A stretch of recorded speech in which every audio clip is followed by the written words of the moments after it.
Des chercheurs chinois expriment des inquiétudes concernant les avoirs en dette américaine, en particulier les bons du Trésor américain détenus par la Chine. Ils s'inquiètent de la viabilité des actifs libellés en dollars américains. Ces chercheurs sont issus de la Banque de Chine. Pour ceux qui ne le savent pas, la Banque populaire de Chine est essentiellement la banque d'État en Chine.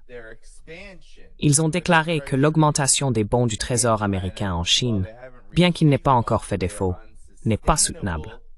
Depuis 3 mois consécutifs, la Chine réduit ses avoirs en bons du Trésor américain. L'incertitude liée aux réformes tarifaires et une crise de crédibilité du dollar américain pourrait accentuer la volatilité du marché des bons du Trésor américain. Il s'agit d'une évolution majeure qui ne fait qu'empirer.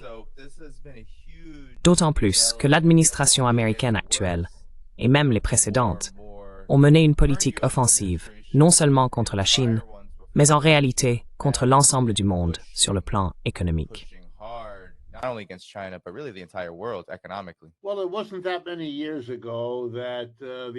Eh bien, il n'y a pas si longtemps, le chiffre officiel des avoirs chinois en bons du Trésor américain dépassait 1000 milliards de dollars.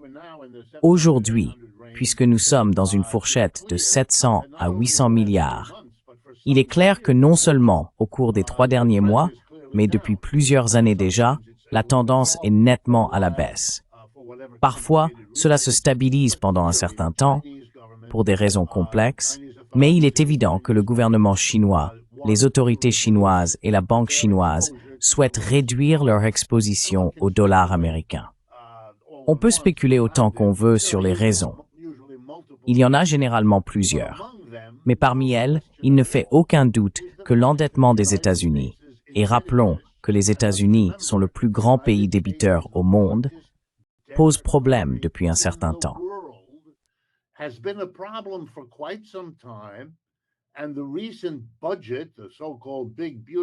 Et le budget récent, le soi-disant grand, magnifique projet de loi que M. Trump et son Congrès républicain ont adopté, aggrave encore la situation.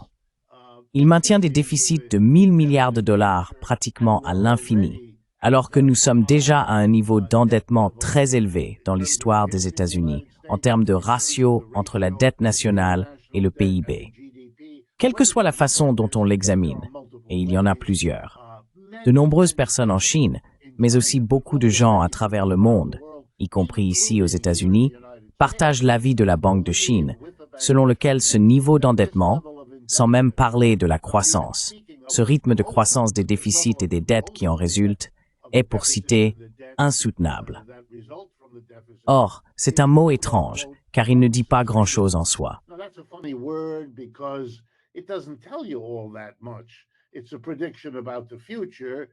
C'est une prédiction sur l'avenir. Et nous savons tous ce que valent ces prédictions quand l'un d'entre nous en fait une. Donc oui, il est probable que vous ne puissiez pas maintenir cela indéfiniment, mais personne ne sait combien de temps cela peut durer. Parce que cela vous oblige immédiatement à vous demander, regardez combien de temps ils ont en fait réussi à le maintenir. Les États-Unis sont un pays déficitaire depuis un bon moment maintenant, et leurs dettes à travers le monde ont augmenté depuis un certain temps. Les pays du monde entier accumulent des dollars, ils sont prêts à le faire.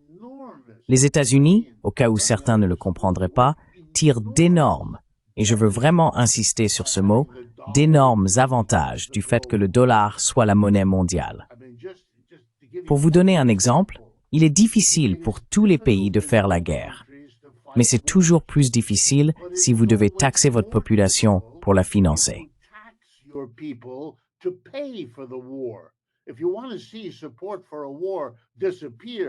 Si vous voulez voir le soutien à une guerre disparaître en termes de popularité, essayez simplement de la financer par des impôts. Ce que l'on fait à la place, c'est emprunter pour ne pas avoir à taxer la population. Emprunter est une manière bien plus agréable pour les politiciens de couvrir les coûts. Si le monde entier est prêt à vous prêter de l'argent, comme cela a été le cas, alors les États-Unis peuvent jouer le rôle de gendarmes ou d'armée du monde. Comme on en parle souvent et comme vous en parlez dans votre émission, en partie grâce au statut de réserve du dollar, parce que le monde a accepté de prêter. Mais comme pour toute chose de ce genre, à force de continuer, on finit par tout détruire. On va trop loin. Et c'est là la question qui se pose vraiment aujourd'hui. Les détenteurs mondiaux de la dette américaine.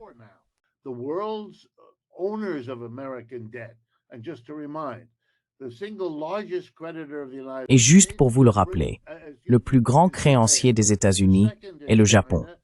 Le deuxième, c'est la Chine. Le troisième, la Grande-Bretagne. Tous, ainsi que les nombreux autres détenteurs de la dette américaine, sont très inquiets du niveau d'endettement qui ne cesse d'augmenter. Car c'est ainsi que les républicains et les démocrates résolvent leurs contradictions. C'est un dysfonctionnement très étrange du capitalisme américain. Nos dirigeants politiques, les démocrates soutenant les dépenses publiques, en gros, les républicains refusant toute taxe pour les entreprises et les riches. Comment résoudre cela?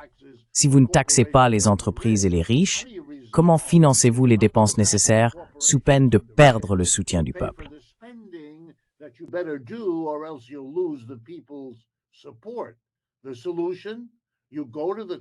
La solution? Vous allez voir les entreprises et les riches et vous leur dites, à condition de ne pas vous taxer, ce que nous ne ferons pas, vous devez nous prêter l'argent que nous vous aurions prélevé si nous avions eu le courage de vous taxer. En Amérique, il n'y a pas de courage politique, donc ils ne taxent pas les entreprises et les riches. Ils continuent de baisser les impôts, comme ils l'ont fait il y a quelques semaines, encore une fois sous M. Trump, après l'avoir déjà fait lors de sa première présidence en 2017. Et donc, ils empruntent à la place auprès des entreprises et des riches. On appelle cela les finances publiques, mais c'est une arnaque corrompue, si l'on est honnête. Eh bien, cela a pour effet secondaire de faire de nous un pays endetté.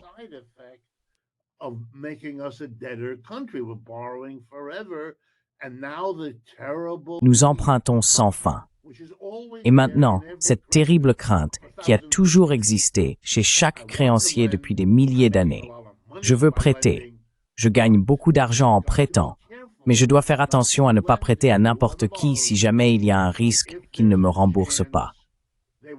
Eh bien, les États-Unis, en tant que pays dominant, ont pu écarter cette inquiétude. Bien sûr, nous ne ferons jamais défaut. Mais les politiciens avisés, qu'ils soient en Chine ou ailleurs, comprennent qu'à un certain moment, cela ne dépendra plus des politiciens. Il y aura un mouvement de fond venu d'en bas, et cela les obligera à agir.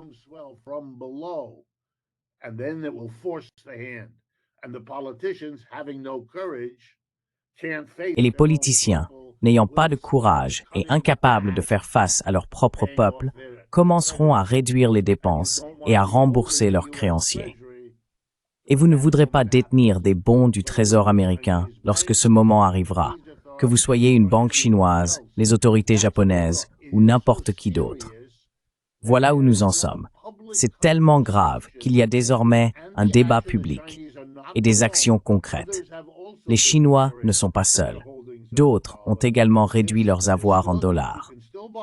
On peut encore emprunter, je ne veux pas exagérer, mais nous n'avons jamais eu ce genre de discussion auparavant. Et cela montre que nous approchons de la fin de ce jeu, qui se joue au moins depuis que les États-Unis ont abandonné l'étalon or en 1971.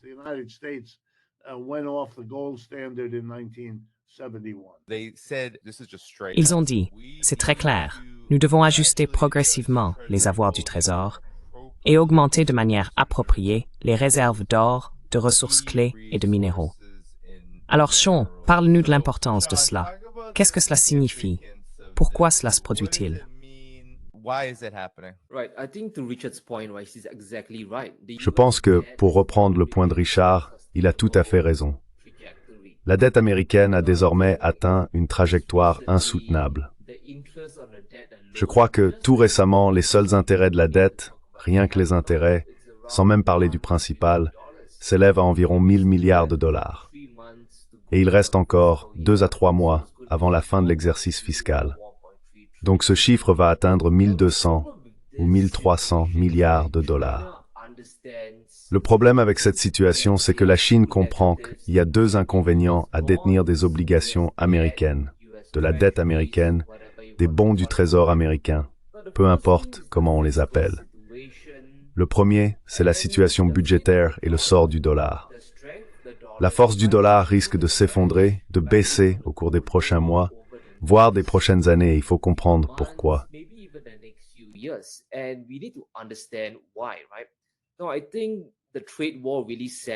Je pense que la guerre commerciale a vraiment plongé le dollar dans une spirale infernale.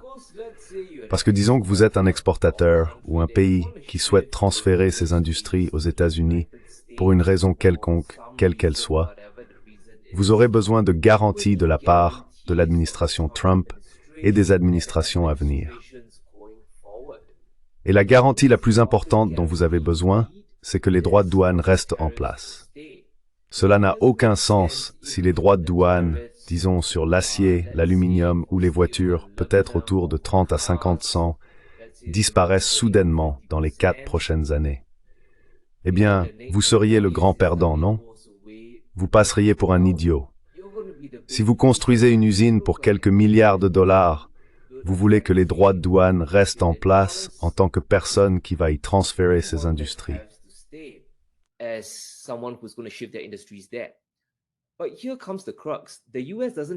Mais voici le point crucial. Les États-Unis ne disposent pas de chaînes d'approvisionnement robustes et le coût de la main-d'œuvre est trop élevé, ce qui signifie que pour maintenir ces tarifs, ils devront imprimer de l'argent, emprunter de l'argent et subventionner leurs industries à l'avenir. Maintenant, si l'on considère cela d'un point de vue vraiment technique, cela signifie qu'ils vont émettre beaucoup plus d'obligations à l'avenir. Ils vont inonder le marché de bons du Trésor.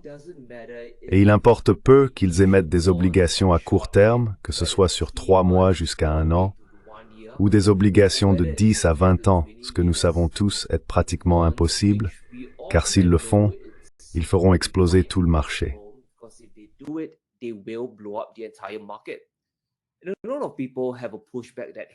Beaucoup de gens réagissent en disant « Hey, tu sais, Trump va envoyer sa bande de gros bras à la Réserve fédérale. Lui et ses sbires vont évincer Powell et ils vont faire chuter les taux jusqu'à 2%, voire 0%. » Bien sûr, cela pourrait réduire les coûts d'emprunt à court terme. Mais il faut comprendre qu'au bout du compte, tout le marché fonctionne selon l'offre et la demande. Il y a une limite, comme l'a dit le professeur Wolf, où l'on inonde le marché de tant de dollars, de tant d'obligations, où l'on emprunte tant de dollars au reste du monde, qu'on finit par atteindre un point où le monde n'a tout simplement plus assez de dollars à nous prêter. Alors les taux augmentent, et cela déstabilise toute l'économie américaine.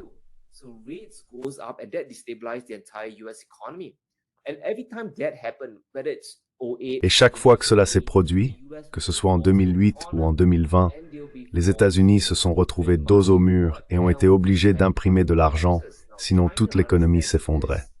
Maintenant, la Chine comprend cela. Donc, si c'est le cas, pourquoi voudriez-vous détenir du dollar? Les obligations en dollars, qui sont libellées en dollars, l'actif sous-jacent, vont perdre de la valeur, non? Cela n'a vraiment aucun sens. Supposons qu'une obligation à 10 ans rapporte 4% à 5%, quelque chose comme ça, et que la force du dollar chute encore de 10% à 20%. Eh bien, vous perdriez 5 années de rendement. De plus, la Chine comprend aussi que les actifs américains peuvent être utilisés comme une arme contre elle. Maintenant, si l'on regarde par exemple la récente discussion entre Trump et Poutine, beaucoup de choses ont été dites.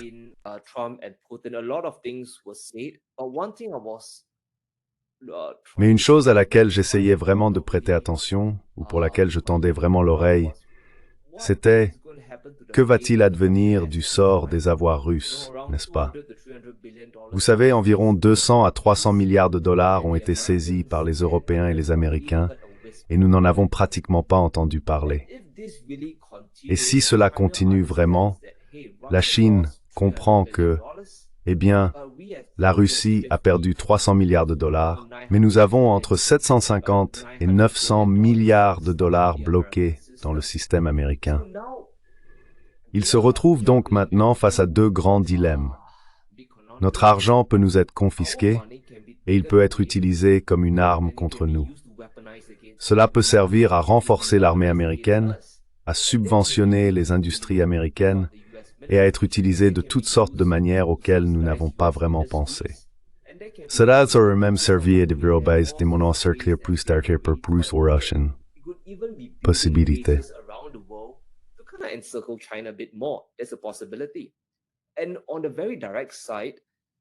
Et d'un point de vue très direct, pourquoi voudriez-vous acheter des centaines de milliards d'obligations pour subventionner la guerre commerciale de Trump contre vous, n'est-ce pas? L'argent est fongible. Franchement, c'est vraiment incroyable. Regardez simplement la situation. Prenons par exemple les semi-conducteurs. Les États-Unis veulent imposer une taxe de 30% sur les puces parce qu'ils veulent empêcher la Chine d'obtenir des puces de Corée, de Taïwan, et tout transférer aux États-Unis. Maintenant, comment Trump va-t-il financer cette idée fantaisiste? Il doit emprunter de l'argent. Et est-ce que les Chinois veulent financer leur propre confinement dans la guerre technologique? Je trouve cela hautement improbable, et je ne pense pas que cela arrivera. C'est pourquoi tous les économistes chinois, toutes les personnes dans les banques, écrivent à ce sujet, parce qu'ils savent qu'au bout du compte, pourquoi voudriez-vous financer votre adversaire si fondamentalement ça n'a aucun sens?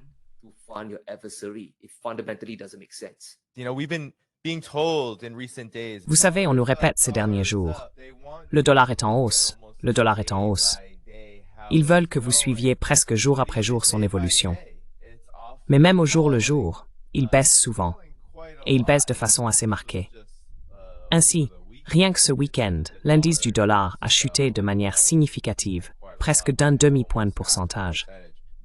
Que pensez-vous alors de la signification plus large de ce déclin et de ce qui semble être l'effondrement inévitable de ce que nous appelons l'hégémonie du dollar en tant que monnaie de réserve, étant donné ce que des chercheurs chinois de la Banque de Chine qualifient de crise de crédibilité?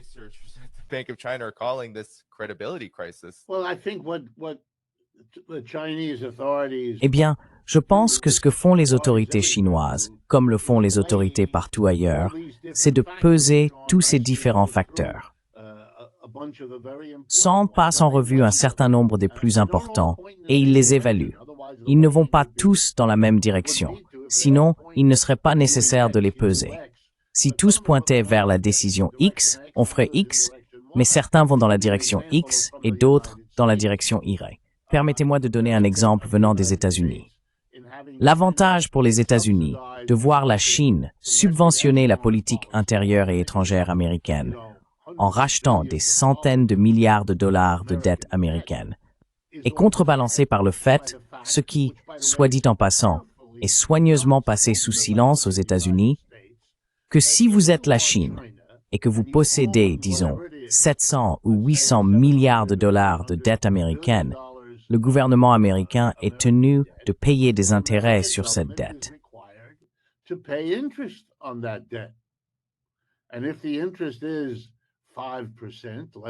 Et si le taux d'intérêt est de 5%, disons, et si la Chine détient 800 milliards de dollars, alors 40 milliards de dollars par an sont collectés en impôts par le gouvernement des États-Unis. Cet argent n'est pas utilisé pour l'armée américaine. Il n'est pas utilisé pour entretenir les routes, aider les étudiants ou pour tout autre service public. Le gouvernement agit simplement comme une agence de recouvrement et envoie ces 40 milliards de dollars d'argent des contribuables à Pékin. C'est l'intérêt chinois sur la dette des États-Unis que les Chinois sont libres d'utiliser comme bon leur semble, et je suis sûr qu'ils le font. Mais les États-Unis font cela et essayent de le cacher à leur propre population. Car chaque fois que j'explique cela à un public américain, je peux vous assurer que les regards que je reçois sont ceux de personnes qui viennent de découvrir que le ciel est bleu ou quelque chose du genre. C'est extraordinaire.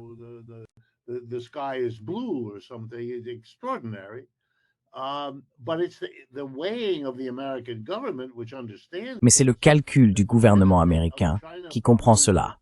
Le bénéfice que la Chine achète la dette est supérieur à la perte, si l'on veut, des 40 milliards de dollars qui servent à subventionner la Chine plutôt que les États-Unis.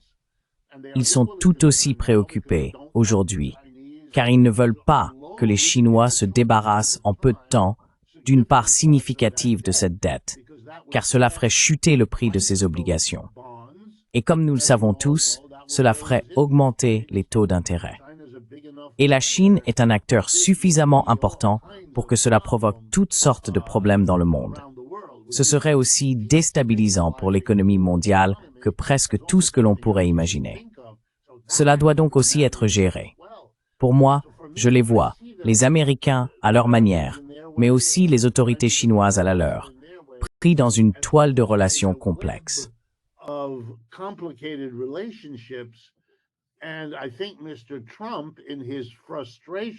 Et je pense que M. Trump, dans sa frustration, et bien sûr, je parle des forces qu'il soutienne, pas de lui en tant qu'individu. Il n'a pas d'importance, mais les forces derrière lui, dans leur frustration, d'avoir été prises sur le fait, et d'avoir été prises à un moment où l'Empire et le système américain sont clairement en déclin, alors que le système chinois est en pleine ascension. Le monde entier peut le voir, les Américains aussi. Il est très douloureux de vivre dans cette frustration. Et alors, ils agissent de façon impulsive. C'est de cela qu'il s'agit, avec ces droits de douane et ces sanctions. Et ils sont en train de découvrir que lorsqu'on déstabilise soudainement tous ces réseaux, il est impossible de savoir comment cela va se terminer. Et il est tout aussi probable que cela se retourne contre vous, c'est-à-dire contre les Américains, que contre n'importe qui d'autre.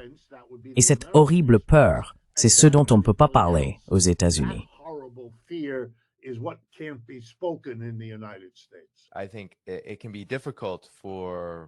Je pense que cela peut être difficile, surtout pour les gens ordinaires en Occident, et particulièrement aux États-Unis, de comprendre cela. Alors, comment comprenez-vous cette tendance persistante? Et elle ne s'arrête pas. Malgré ce que les médias traditionnels, les observateurs du marché et les analystes économiques essaient de nous dire, que ce n'est que ce mois-ci, que c'est seulement aujourd'hui, hier, n'est-ce pas? Mais il semble que cela se produise réellement. Et je sais que vous avez récemment évoqué le fait que ça dure depuis tout le début de 2024.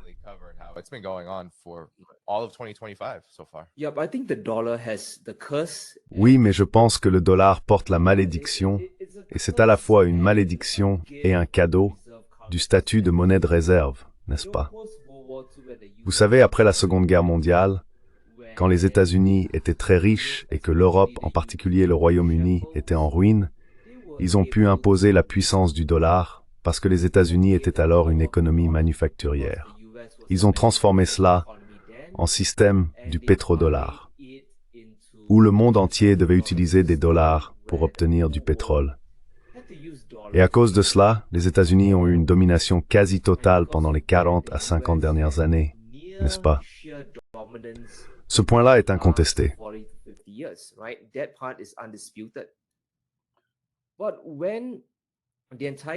Mais lorsque l'ensemble de l'économie américaine vacille, que tout le système commercial s'effondre, que tout le système financier perd la confiance, nous assistons à un grand démantèlement de l'ensemble du système du dollar, n'est-ce pas? Prenons donc l'exemple du consommateur américain et du commerce. Aujourd'hui, le consommateur américain est subventionné par le gouvernement américain. Une grande partie des dépenses publiques sert à acheter des biens étrangers. Mais en ce moment, nous atteignons un point où le gouvernement ne peut plus vraiment dépenser. Les consommateurs américains font face à une forte inflation. Les anticipations d'inflation augmentent. Ils dépensent également moins. Alors qu'observons-nous réellement d'un point de vue technique, n'est-ce pas?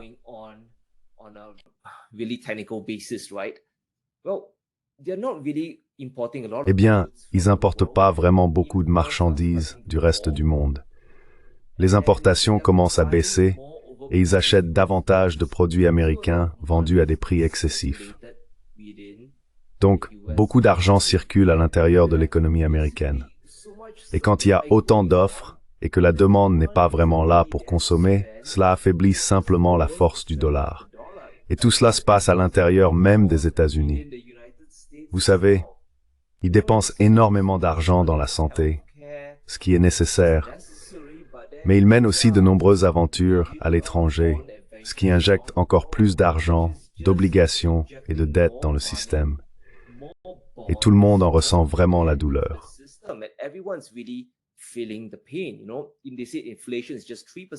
Vous savez, on dit que l'inflation n'est que de 3% par an. Je n'y crois pas vraiment. Je pense qu'elle est au moins 2 ou même 3 fois plus élevée, non? J'ai des amis en Amérique. Je leur demande comment ça se passe chez Target et Walmart, et ils me disent que c'est horrible.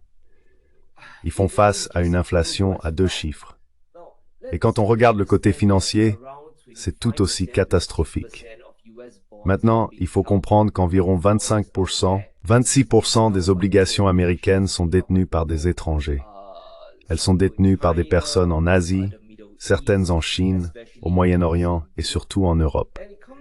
Et cela nous ramène à l'idée fondamentale de l'actif sous-jacent, à savoir que le dollar perd de la valeur. Et comme le monde entier repose sur les obligations américaines et que ces obligations soutiennent le dollar lui-même, évidemment pour acheter des obligations, le dollar.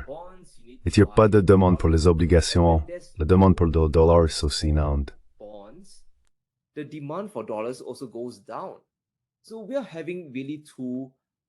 Nous assistons donc réellement à 2 tsunamis qui s'abattent sur l'ensemble du système du dollar. La demande intérieure aux États-Unis est faible et trop de dollars sont réinjectés dans le système lui-même. C'est pourquoi les prix augmentent et que le niveau de vie aux États-Unis baisse.